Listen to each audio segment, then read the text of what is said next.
Dad, you are a charm, a rare earthling, a compass, a patriarch, a political giant, a national voice of reason.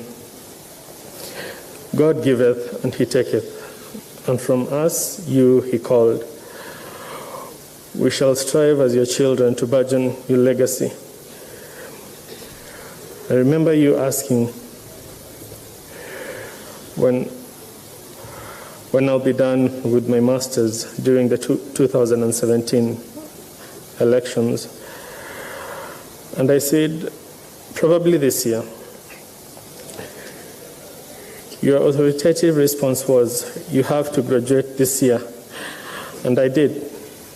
Thank you, Dad. While in hospital, a few hours before you rested, you were concerned if your sister's eldest daughter, Lynn, had arrived in the country.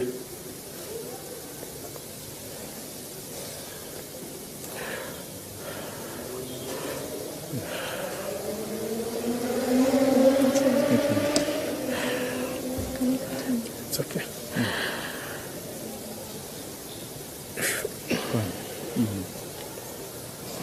While in hospital a few hours before you rested, you were concerned if your sister's eldest daughter, Lynn, had arrived in the country for the burial. I told you she had, and that was a sign of your concern for the family. That Auntie Julie was laid to rest.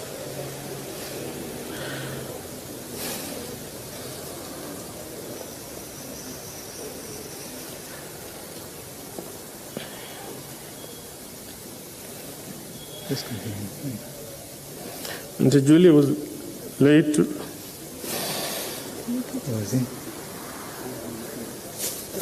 Auntie Julia was laid to rest easy in grace and love, and Lynn was there. We want to repudiate this, but it is the Almighty's will. As you ascend, may the heavenly host above guide you in peace, Otada. You are and always will be a rare gem from Gem. I miss you dearly, Dad, love. That's Alan Henry O.J. Otada Jr., his son. And I want to say this. My name is Michael Arunga. I stand in as Alan's uncle on his maternal side. A very big blow to Alan, losing his dad. He was there when Dad passed away, and it's a painful moment. I want to say that Alan is an old chip of the block. The fruit has not fallen far from the tree.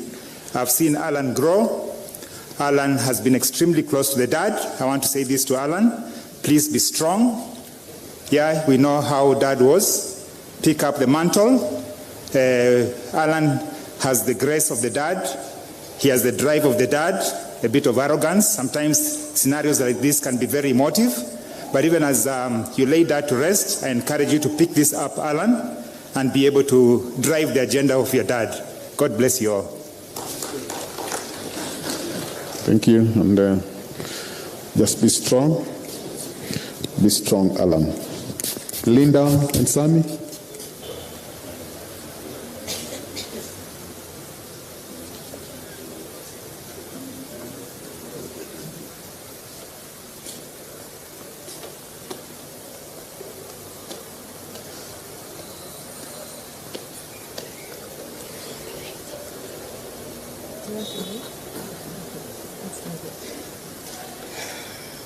Okay. The MCs are very intimidating when they walk up and down, so I'm going to try and not rap through my speech. My name is Linda Margaret Midiwo. My dad called me Margaret Waringa when he was happy, and he called me Maggie when he needed me to make ugali and fish for him. One of the earliest memories I have with my dad is when we were in Kisumu and we'd gone to Nyanza Club.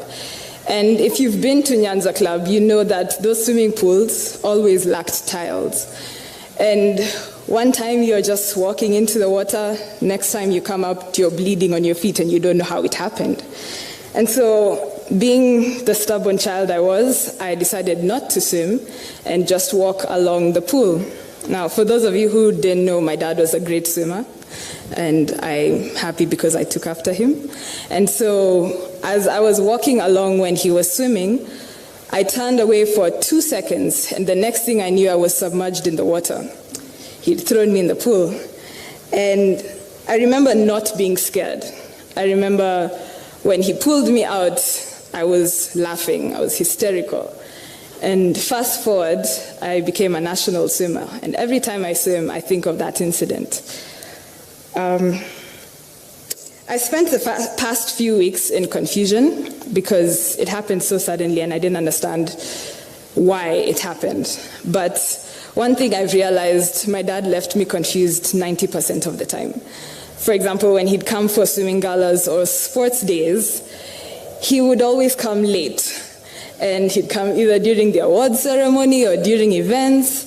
And if that wasn't enough, you knew he came in a Prado and the headlights were always on.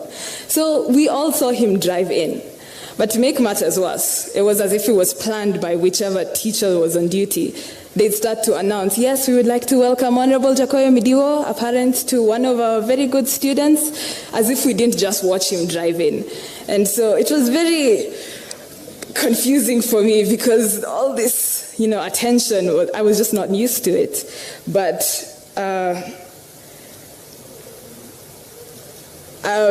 if there's one thing I can use to describe him, it was that he was always dramatic.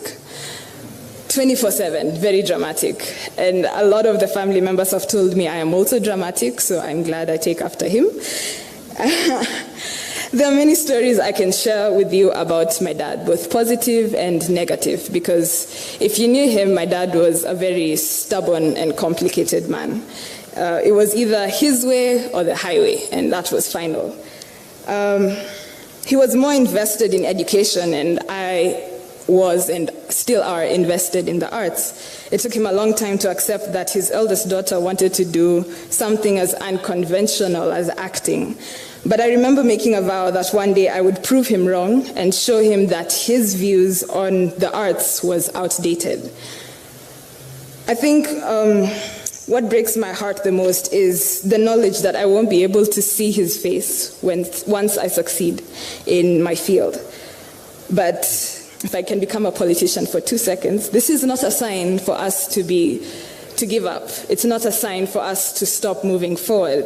If there's one thing that we can all take from him and his legacy is that you just need to do it. You go for what you want and you do it until you are happy, not someone else is happy, not my mom is happy, my brother is, no, it's that I am happy. And I will forever be grateful for him and for all the life skills and the life lessons that he's taught me throughout my 22 years of life. And may his soul